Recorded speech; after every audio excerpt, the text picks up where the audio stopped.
The primaries are on June 3rd, and there were 5 Democratic hopefuls. As our colleague Steve Terrell put it, the polls aren't encouraging. The money looks downright grim, but so far everyone is being pretty polite, saving most of the criticism for Governor Susana Martinez. Also, the Democratic Governors Association has already decided its long shot to defeat Governor Martinez, so it's not committing money to the race so far. Senator, what's your take? Let's go on the last bit there first. We talked about this a little bit last week, but the DGA saying they're not going to be sending any money this way. Does that make a market difference in this primary? Does that do anything for these primary hopefuls? Is that something to worry about down the road, as they say? Well, it doesn't surprise me. I mean, the reality is the governor has high approval ratings. And, you know, she's kind of the antithesis of Bill Richardson. So Bill Richardson was an activist governor. He thought government, should be involved in a whole lot of different things, including economic development, spaceports development, that kind of thing. Sure. She's got a narrow focus of issues, and she's just constantly, hammering away at those issues. You know, a governor and executive is a head of. Does all that add up to she's not defeatable?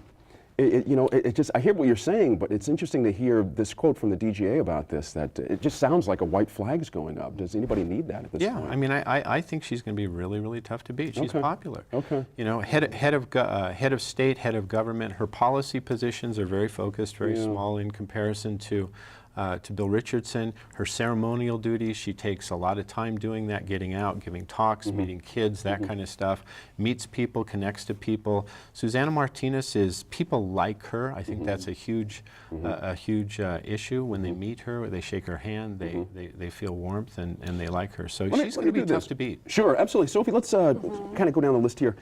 Gary King, a lot of the chatter seems to be about why is he not raising more money with all this name ID and all this, you know? I think the question isn't just why is he not raising more money, but also why does he seem so quiet in this race in general? And I reflect on the profile that the New Mexican up in Santa Fe did on him, and this kind of it almost felt nostalgic for the King name, nostalgic for and he does have phenomenal name recognition in the state. Is that enough to pull him ahead in the face of what appears to be sort of campaign inactivity? And, I will admit I'm not getting phone calls from the King campaign, so maybe they are doing things that I'm not seeing, but it feels to me like this is a very soft and somewhat passive campaign that I will say may still be successful in parts of the state where the King name is still cherished. Harry, it's interesting to me. I find it interesting, and we're going to get to these other two folks here in a second, but Alan Weber and Lawrence Real have TV up. Right. But Gary King doesn't. Right. If you had asked me this last year, I would have bet he would have been the first with TV up. It's amazing to me. Well, and it seems that there's just a lack of excitement among Democrats in the state for King right now, and it's really unclear where the excitement is right now. And Sophie's right. Maybe the King name will be able to carry him, and somebody like Alan Weber has to do a lot of work to try to build his name recognition. Sure. It's a really, really strange primary season. Interesting enough, Alan Weber, as just mentioned, he has television up, and he has money in the bank. And I'm interested in what Harry just said. Is he the one that's generating excitement right now? Is he the most exciting of the primary folks right now, or? Oh, that's a big question for me to answer. Yeah, I know, right? Speaking for my party, I mean, I can give you my perspective on what I see. I mean, I do think that he's got the potential to generate more excitement because of who's supporting him. Okay. He has a lot of people who are not necessarily the traditional rank and file Democrats, folks who have been around long enough to sort of be more interested in following Gary King because of the legacy of the King name. I think he brings a lot more people who are, more on the edge, thinking a little more out of the box, to use a really bad cliche. And so I think there's the potential there to have a lot more of a groundswell of support. But it's still, I think, across the board, I think everybody. I had the pleasure, I should mention that a couple of weeks ago, right after my honeymoon, to come and the party asked me to moderate a panel discussion, a forum between all 5 of them. Yeah. And it was interesting to hear all of them answer the questions. I mean, a lot of people walked away from there, as I did, thinking, for one, I was glad to see such a strong panel of potential, or of candidates, of potential nominees. The disappointing part is that I wasn't able, even still after that, to make a decision. I'm still one of those people who hasn't picked a horse yet. But I will say that back to the DGA issue, you know, the Democratic Governors Association, like any other of the alphabet soup in the, you know, Right.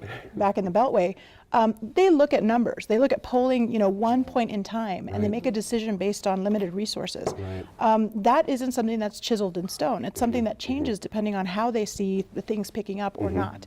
I think for where they were when they made a decision in early money, they decided not to weigh in here. That doesn't necessarily mean that all of a sudden there's a white flag from people who are in the state. I think that as we start to hear more, and I think we've heard more recently from the Mother Jones article and some of these recordings of Governor Martinez, as people start to hear that and really understand who they're talking about outside of the facade of, you know, the political folks who have handled her, I think people will start to understand who they're voting for, and not just her, but who her people are. I mean, some of those recordings were really troubling to a lot of folks. The name calling, the just lack of understanding of some of these organizations and commissions that she then systematically unraveled, in my opinion. So it was, I don't think that it's the sort of thing where people can just assume that she's not going to be able to, you know, that people will not be able to chisel away at that armor. Absolutely. Howie Morales, Senator, interesting, great education background. He's very committed to the idea. Obviously, I was fascinated watching his interview with our Martha Burke, our special correspondent. He seems like a bit of a sleeper here. Like he could surprise some people, it seems to me, in a way. What's your thought about that? You know, I evaluate candidates in 3 areas: raw material, their character values, communication skills, and what I call a wow factor. And I think Howie's got a little bit of the wow factor. Kind of like Gary Johnson. You know, he's an athlete, great basketball player, by the way. I didn't know that. Huh. And and then organization, that's a huge piece. And then does a candidate have the time needed to build the campaign and to raise money? And I think in terms of organization, in terms of the time necessary to raise money, Howie hasn't been able to really put those pieces in place. So he's weak on organization, but I think he has a great future. He, you know, in the Senate, he very significant legislation. He's a great debater. He can make his case. He has good communication skills. So he has a great future. I don't see him. I know he came out of the primary. He came out of the primary as the #1 candidate, but you know, the people in the primary convention really aren't the people who are going to be voting on election day. So we have to look at who is the Democratic primary voter. And Gary King knows a lot of those people. I mean, don't underestimate. Gary's not on TV. He's not spending a lot of money. But, you know, statewide races, twice he's won. He has a network statewide. He's staying in touch with those people. He may not be staying in touch with those people via television. He's mailing, he's calling, he's meeting them, the King name, you know, all that. So he's not, we're not seeing him publicly, but he's doing a lot of stuff behind the scenes. And he has a full-time job too. Yeah. You know, which is some important stuff. We don't want to, just 10 seconds, Sophie, if you could, let's talk about Linda Lopez, sort of a bit unfairly here. Where does she stand now in this primary? I think that from the beginning, and I really, really like Linda, but I think from the beginning she has struggled to find a compelling message. And the message that I see her working with right now, the idea that she is both Hispanic and female, is not resonating, I don't think, in the way that she had hoped. And I don't know that she can pivot fast enough to come up with something different in time for this primary. Fair enough. Now, coming up, former city attorney David Campbell talks about his new career adventure in the Foreign Service.